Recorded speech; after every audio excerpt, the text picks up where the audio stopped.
17 سفر المظفر عرس مبارک ام عطار رحمت اللہ تعالی علیہا، شیخ طریقت، امیر اہل سنت، بانی دعوت اسلامی، حضرت علامہ مولانا ابو بلال محمد الیاس عطار قادری رضوی ضیائی دامت برکاتہم العالیہ کی والدہ ماجدہ رحمت اللہ تعالی علیہا کی ولادت باسعادت ہند میں ہوئی۔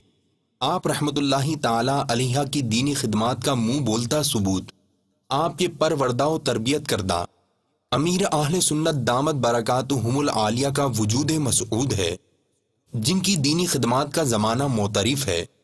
امیر اہل سنت نے جو کارہائے نمایاں انجام دیے وہ آپ رحمت اللہ تعالی علیہ کا ہی فیض و احسان ہے، آپ ہی کا لگایا ہوا باغ ہے جس کی خوشبو سے دنیا مہک اٹھی۔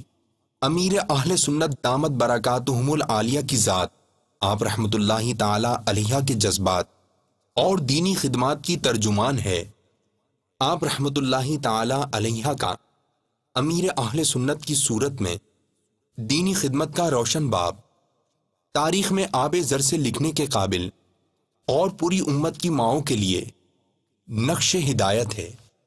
شیخ طریقت، امیر اہل سنت، بانی دعوت اسلامی، حضرت علامہ مولانا ابو بلال محمد الیاس عطار قادری رضوی ضیائی دامت برکاتہم العالیہ کی والدہ ماجدہ رحمت اللہ تعالی علیہا نے 17 سفر المظفر 1398 سن ہجری کو وصال فرمایا۔ آپ کی آخری آرامگاہ باب المدینہ کراچی پاکستان میں ہے۔ اللہ عز و جل کی ان پر رحمت ہو اور ان کے صدقے ہماری بے حساب مغفرت ہو۔